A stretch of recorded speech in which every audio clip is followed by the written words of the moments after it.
look at me. I'm Grumpy Bear. I'm complaining all the time and I never want to have fun. Ooh. You know what, Funshine Bear? You know what? Fuck you, Funshine Bear. What? What? You know what? You're a real meanie bobini, Funshine Bear, and I'm sick of it. Come on, man. I'm just busting your chops. I'm just playing around. No, no. What you're doing is you're trying to bully me into conformity like a dick.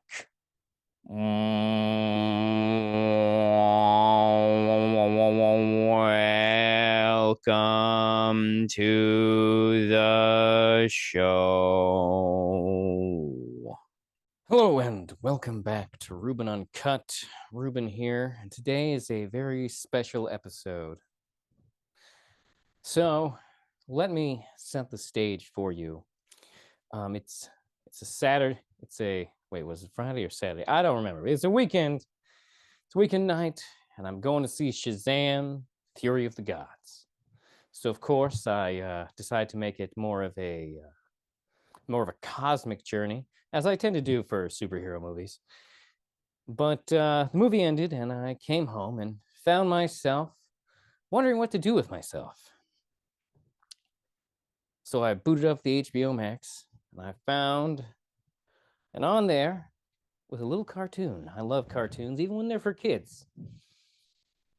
And that cartoon was Care Bears Unlock the Magic.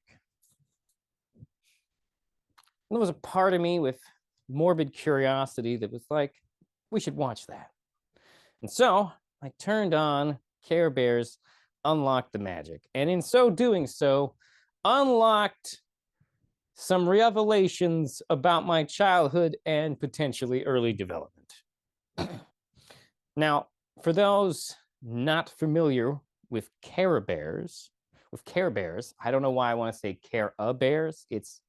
I don't know. Maybe it's a Mandela effect. I don't know. But Care Bears makes more sense. So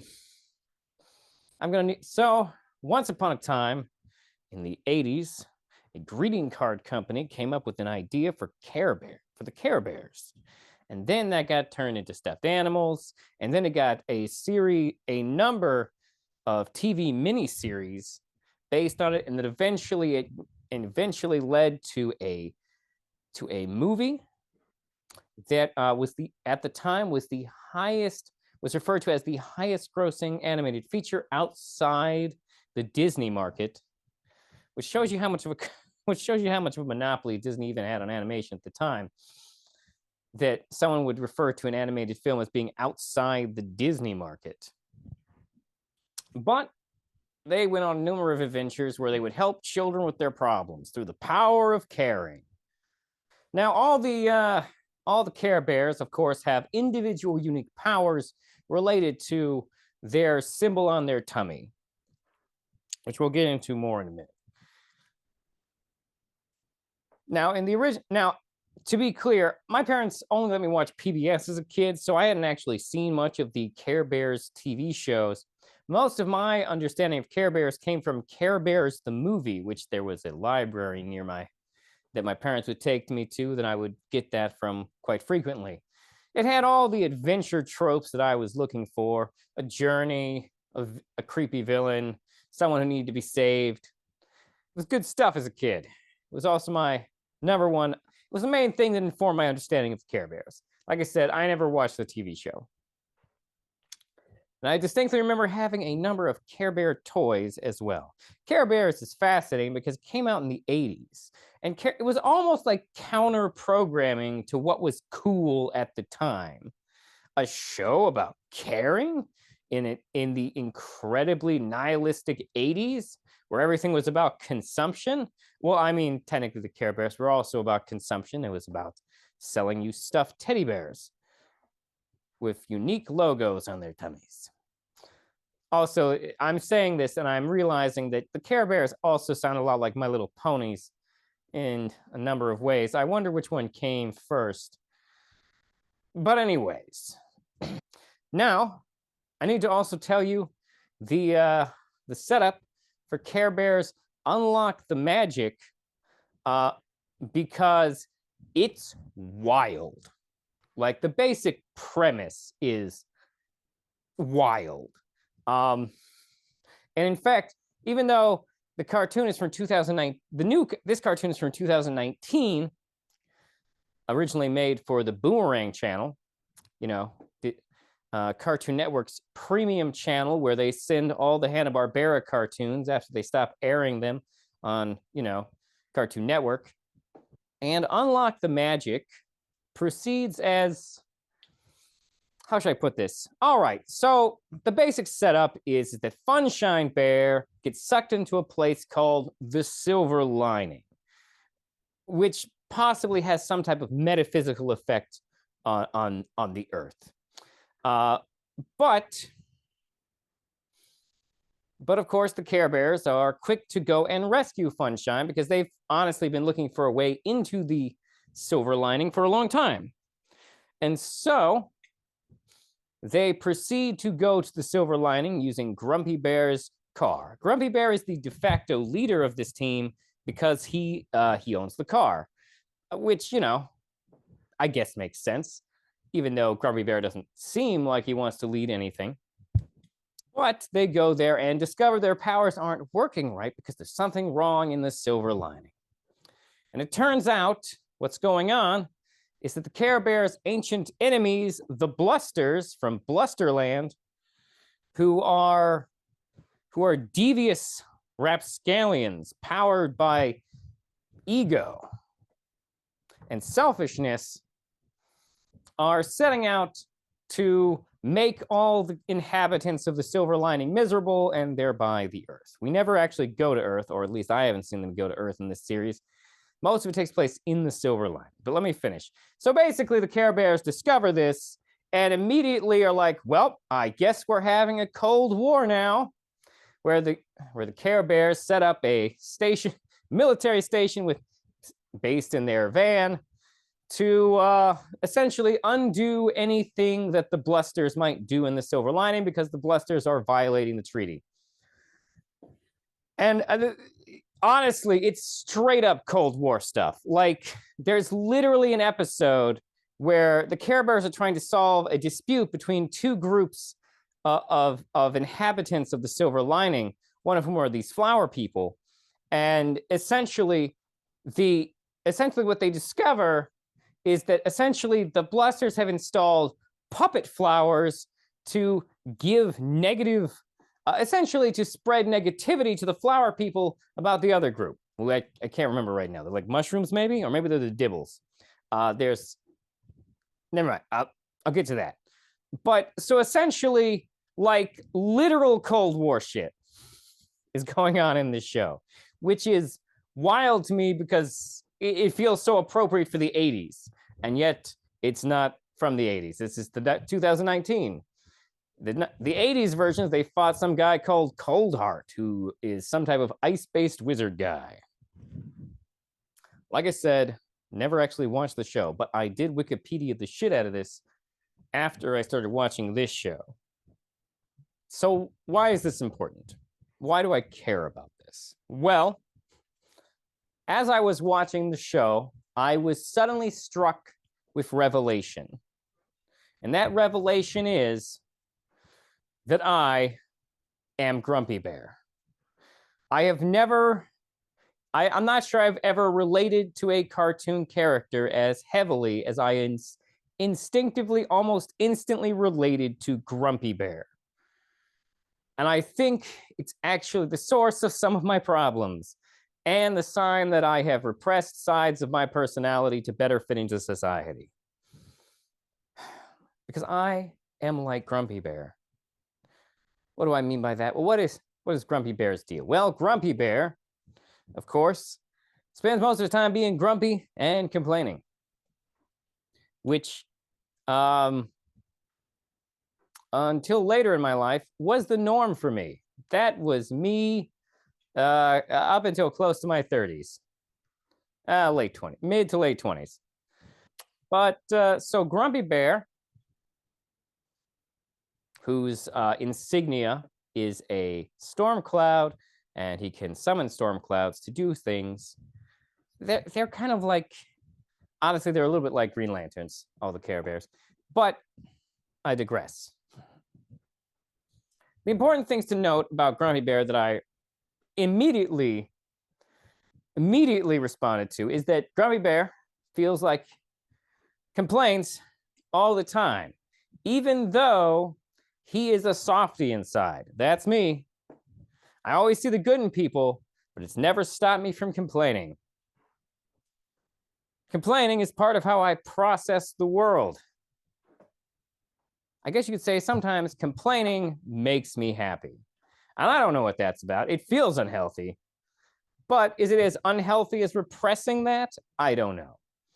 But the more important thing is how Grumpy Bear relates to the rest of the group, who there are 3 other bears in his main group: Cheer Bear, Funshine Bear, and Lucky Bear, who has a shamrock on his tummy. Now, frankly, I'm just gonna throw it out here. Fuck Funshine Bear. I hate him. He's a douche, and Grumpy Bear would hate him too if Grumpy Bear were capable of feeling hate. So I hate Funshine Bear for Grumpy Bear. Funshine Bear is a douche, and I do not like him. Lucky Bear doesn't really do a lot in the show. It's mostly Grumpy Bear and Cheer Bear who are the main focus of the show, to be completely honest.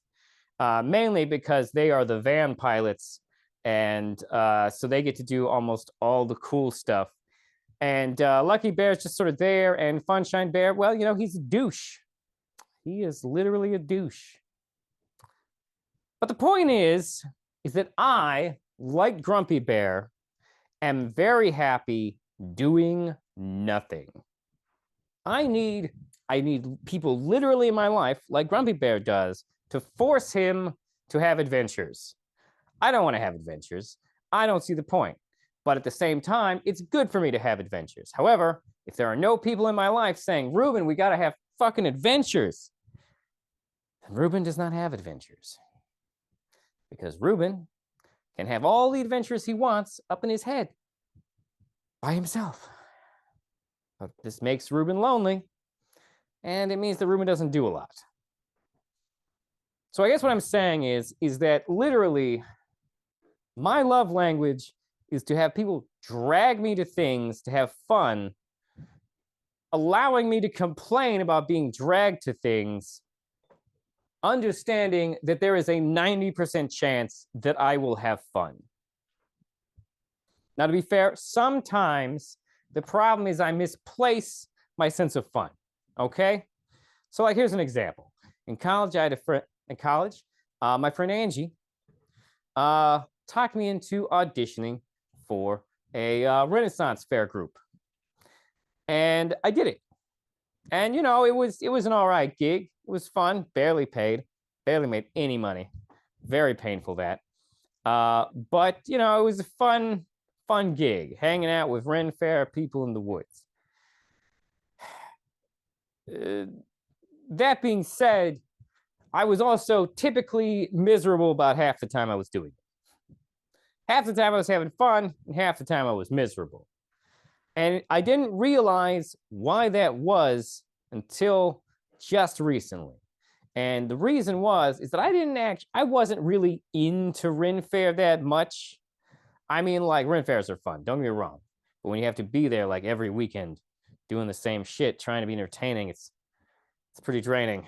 And the other thing is that Ren Fairs are a community, and I am bad at becoming parts of communities. Because literally, if communities don't immediately grab me and pull me into them, then I don't know how to interact with them. I don't know how to become part of a community. I literally don't. It either happens for me or it doesn't. And 90% of the time, it does not happen. Which isn't to say I didn't make any friends at Ren Fair.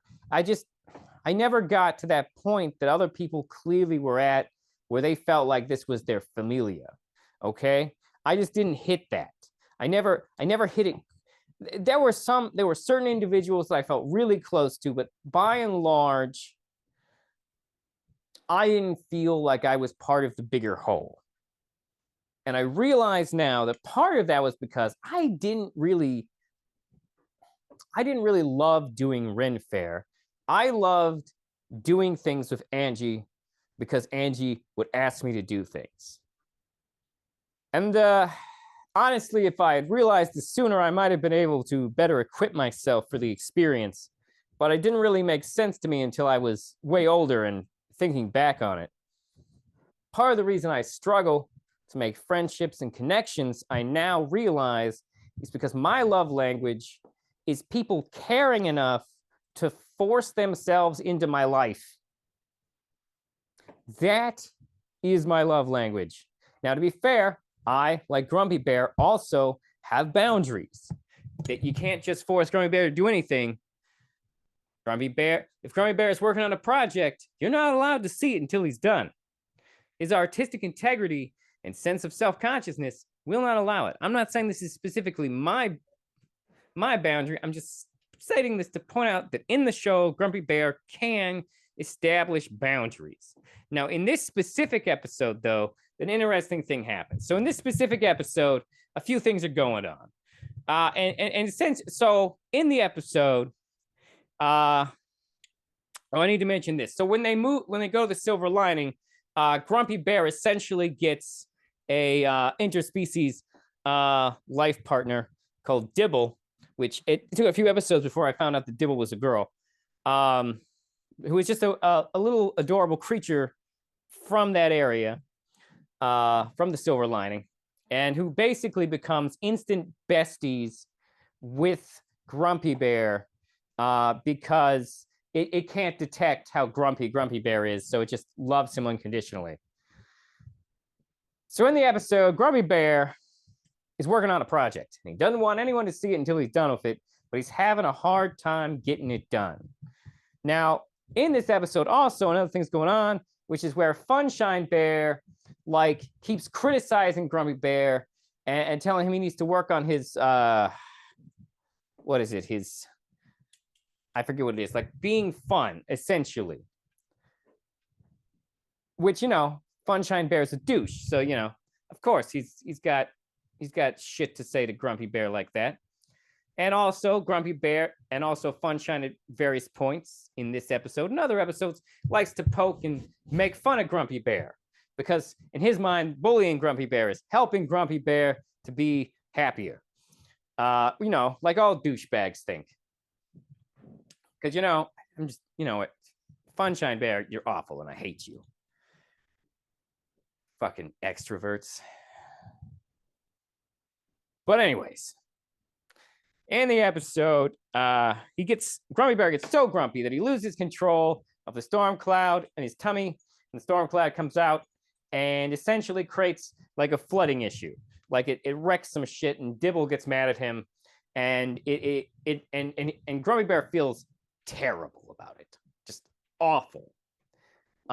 Because I get this, because I, like Grumpy Bear, have at times through my grumpiness hurt people I didn't want to hurt, feelings and whatnot. So Grumpy Bear decides that the solution is that he will no longer be Grumpy Bear.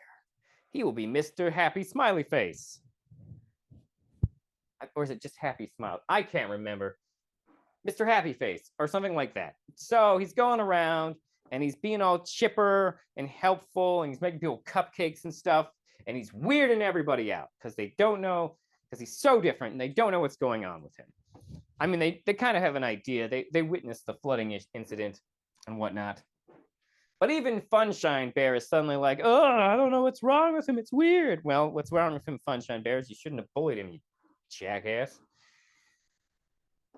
But of course, at a certain point, they discover an area in the Silver Lining that there's a drought going on and they need rain. So Grumpy Bear tries to summon his storm cloud, but because he's been repressing his grumpiness, it no longer works. He has lost his powers. So, of course, the episode goes on that the bears have to remind Grumpy Bear how to be grumpy. And so, of course, he eventually remembers how to be grumpy and uses powers, and he creates rain to fix the drought issue. And then he unveils his project that he's finally finished. And it's an adorable little house for Dibble. But the point is, I think I'm Grumpy Bear. because I relate to him too much. Now, I don't frankly know if I just naturally align with Grumpy Bear or if Grumpy Bear had some type of influence in my early childhood development from watching that movie. I honestly don't know. But what I do know is that if you're someone who wants to be in my life and care about me, the best thing for you to understand is that I am Grumpy Bear. And that will help you understand me a lot more. Now, to be fair, as I've grown older, I've become a more positive person, mainly because people don't like to be around people who complain all the time. And I'm not saying I want to go back to being a complainer, but I do think that anyone who cares about me or wants to care about me would benefit greatly from just this simple understanding. Deep down inside,